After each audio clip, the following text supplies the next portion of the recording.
Bonjour et bienvenue. Aujourd'hui, on plonge dans la pensée du philosophe Silo pour explorer une idée assez vertigineuse. Et si toute notre réalité, tout ce qu'on vit, reposait sur des croyances qu'on n'a jamais vraiment pris le temps de regarder en face? C'est vraiment la question de départ. Pensez-y une seconde, les idées qui guident nos choix, ce qui nous fait peur, ce qui nous motive, combien de ces idées-là ont-on vraiment choisi consciemment et combien on a juste, disons, absorbé en cours de route? Alors, pour commencer à répondre à ça, Silo nous donne une première clé. Il nous dit que nos croyances, c'est un peu comme les fondations invisibles de notre monde. Déjà en 1961, Silo affirmait que si on veut comprendre une société, n'importe laquelle, il faut d'abord aller voir son système de croyances. C'est vraiment la base, le socle qui façonne la conscience des gens et qui donne sa couleur à toute une époque. Cette phrase-là, elle est puissante. Elle nous montre que les croyances, c'est pas juste des opinions personnelles dans notre coin. Non, non. C'est le moteur invisible des sociétés, le vrai terrain de jeu sur lequel l'histoire et nos vies s'écrivent. OK, mais si les croyances sont si fondamentales, qu'est-ce qui arrive quand elles nous déconnectent de la réalité? C'est là que Silo nous met en garde contre ce qu'il appelle le piège de la pensée magique. Silo appelle ça la conscience magique. Et attention, on ne parle pas de sorcellerie ici, là. C'est un mécanisme psychologique. En gros, quand on a peur, quand le monde nous semble trop gros, trop menaçant, l'esprit se replie et essaie de le contrôler non pas par des actions concrètes, mais juste avec des pensées. Et il décompose ça en 4 étapes super claires. D'abord, la peur nous paralyse, le corps bouge plus. Ensuite, on imagine l'action à l'extérieur. Puis, l'esprit invente un genre de rituel, une formule magique mentale pour contrer la menace. Et à la fin, ce rituel-là devient plus important que tout, même plus important que d'agir pour vrai. Cette citation va droit au cœur du problème. C'est le déni de la réalité juste par la force de notre désir. C'est croire que notre volonté, toute seule, peut changer les lois du monde physique. Le vrai piège, il est exactement là.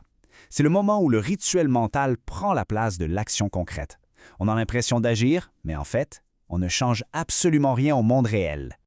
Bon, mais pour comprendre comment ces croyances s'ancrent si profondément en nous, Silo nous invite à faire un petit tour à l'intérieur pour voir la structure de notre esprit. En 1974, il utilise une métaphore vraiment parlante, celle du cinéma.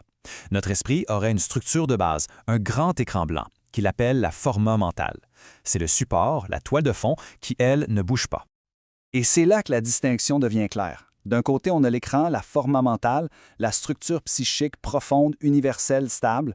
De l'autre, on a la projection, les creencia. C'est le film de nos croyances culturelles, personnelles, et lui, il change tout le temps. Autrement dit, on a tous le même cinéma dans la tête, mais le film qui joue, lui, est différent pour tout le monde. Maintenant qu'on a vu la mécanique, regardons l'impact que ça a sur nos vies. Parce que pour Silo, ce n'est pas juste une théorie, c'est directement lié à une expérience qu'on connaît tous, la souffrance. Cette phrase, de 1998, elle est d'une clarté désarmante. Elle fait un lien direct, sans détour, entre le fait de croire et le fait de souffrir. Silo identifie 3 autoroutes vers la souffrance, et elles partent toutes de nos croyances. On souffre à cause de ce qu'on croit qui est arrivé dans le passé, à cause de notre interprétation de ce qui se passe maintenant et à cause de ce qu'on imagine qui va arriver dans le futur. Et ça, c'est un point super important. La cause de la souffrance peut être imaginaire, basée sur une fausse croyance, mais la souffrance qu'on ressent, elle est 100% réelle. L'ombre fait peur, même si l'objet qui la projette est inoffensif. Et là, on touche au cœur du problème existentiel. La croyance face à la mort, c'est un peu la croyance maîtresse, celle qui tient toutes les autres. Parce que si on croit que tout s'arrête net, quel sens on donne à tout le reste? Face à ce constat qui peut sembler un peu sombre, Silo ne nous laisse pas sans rien. Au contraire, il nous propose une approche super pratique pour reprendre un peu le contrôle sur nos croyances et donc sur nos vies. Silo nous invite à se poser la question, honnêtement. Nos croyances les plus profondes sur la vie, le succès, le bonheur, est-ce qu'on les a vraiment choisies? Ou est-ce qu'on les a simplement héritées, absorbées de notre entourage sans jamais les questionner? Pour illustrer ça, il raconte l'histoire d'un cireur de chaussures qui, en adoptant une nouvelle croyance, transforme complètement sa vie. Et c'est là qu'il amène une idée radicale, et si on arrêtait de juger nos croyances sur leur vérité et qu'on les jugeait plutôt sur leur fonction, leur utilité?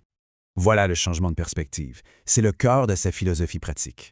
Il propose de passer de la question « Est-ce que ma croyance est vraie ?» une question souvent impossible à répondre, à « Est-ce que cette croyance est utile pour ma vie? Est-ce qu'elle me donne une direction? Est-ce qu'elle ouvre mon avenir? » L'idée finale, c'est de voir nos croyances comme une boîte à outils. Chaque croyance est un instrument. Certains outils peuvent nous enfermer dans la peur et d'autres peuvent nous ouvrir un chemin vers de nouvelles possibilités. Et le choix de l'outil, il nous appartient. Cette dernière question, ce n'est pas une fin en soi, c'est un point de départ. Elle nous laisse avec un concept puissant, celui de devenir l'artisan conscient de sa propre réalité en choisissant avec soin les outils mentaux qui servent à la construire.